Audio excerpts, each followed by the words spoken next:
Dan data ini perlu ditindaklanjuti dengan dua aspek. Aspek yang pertama, segera menangani kemiskinan baru di Sumatera.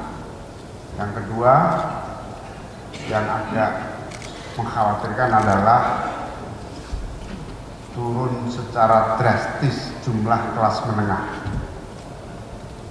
Dan ini juga secara signifikan seperti data nasional, angka kemiskinan kita memang menurun, tetapi jumlah angka kelas menengah kita juga amat sangat menurun secara dramatis. Segera mengkonsolidasikan seluruh data-data, terutama data yang jelas di depan mata kita. Jumlah angka kemiskinan akan semakin meningkat. Kontribusi bencana Sumatera kepada kemiskinan di tingkat nasional 0,49% diperkirakan.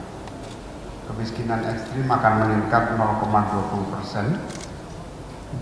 Dan data ini perlu ditindaklanjuti dengan dua aspek. Aspek yang pertama, segera menangani kemiskinan baru di Sumatera.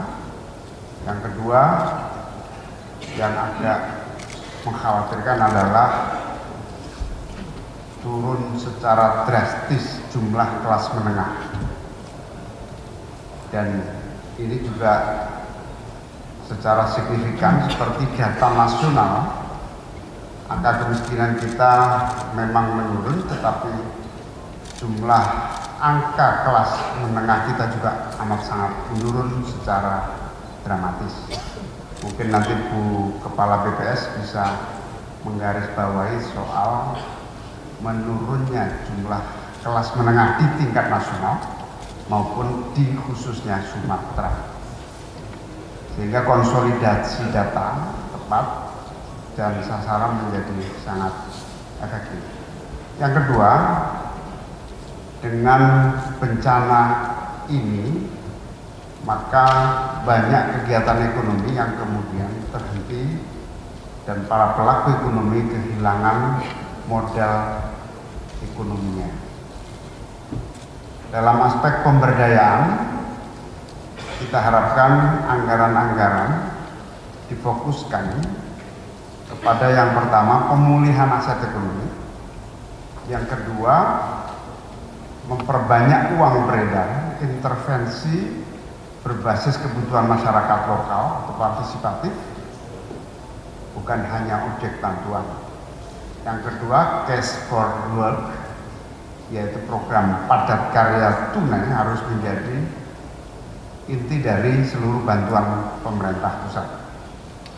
Program-program peningkatan kapasitas, pelatihan kerja, dan penciptaan lapangan kerja baru menjadi satu paket dalam paid training, yaitu program pelatihan kerja berbayar dengan menggunakan APBN.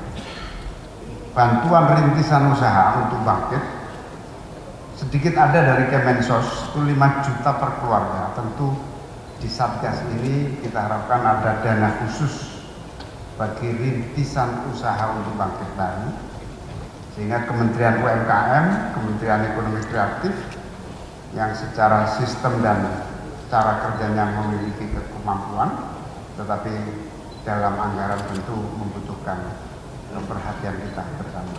Saya kira itu tambahan saya dari Pak Menko PMK. Terima kasih. Terima kasih Pak untuk rehabilitasi dan rekonstruksi, Bapak-bapak para Menko, para Menteri dan seluruh undangan yang berbahagia.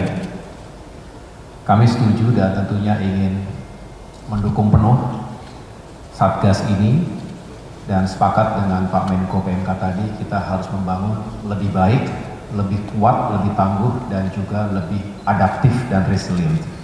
Karena kita harus bisa memitigasi potensi bencana di masa depan.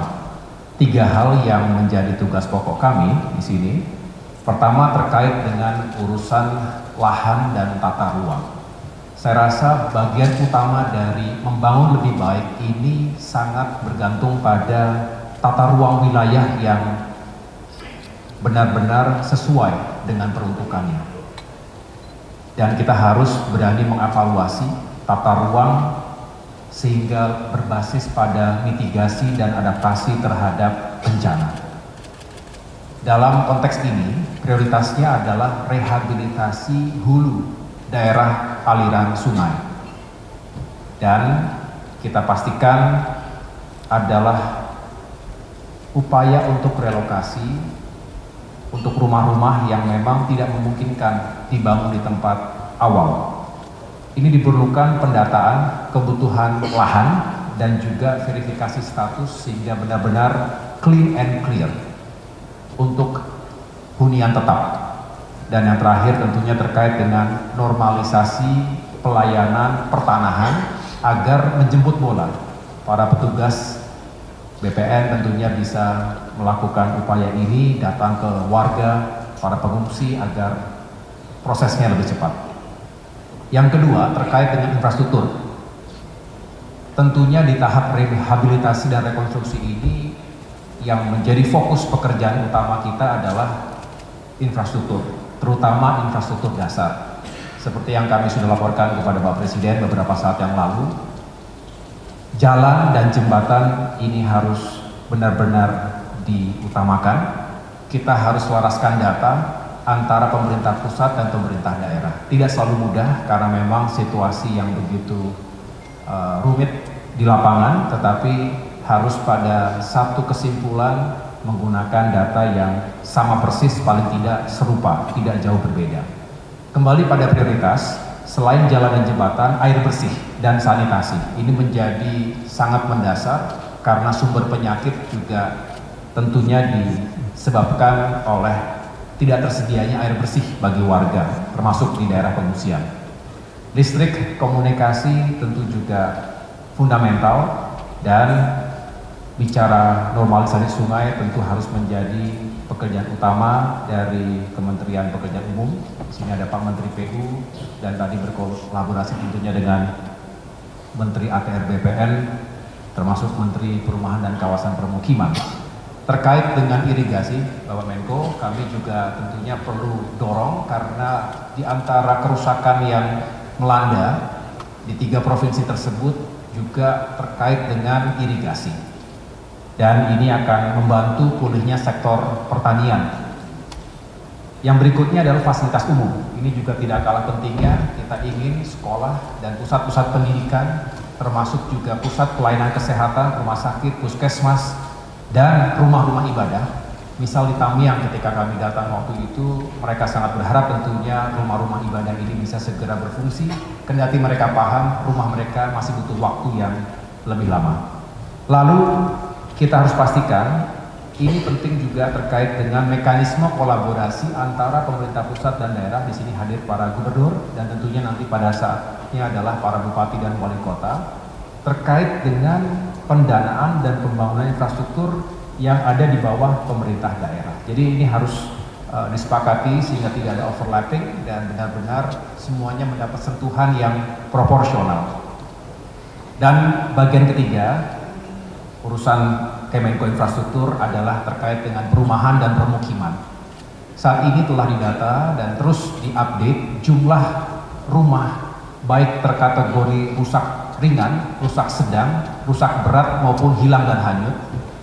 Dan dikalkulasi per hari ini dapat kami laporkan, nanti bisa dilengkapi oleh Kementerian PKP. Total rumah terdampak sampai dengan 14 Januari 2026 adalah 238.783 unit.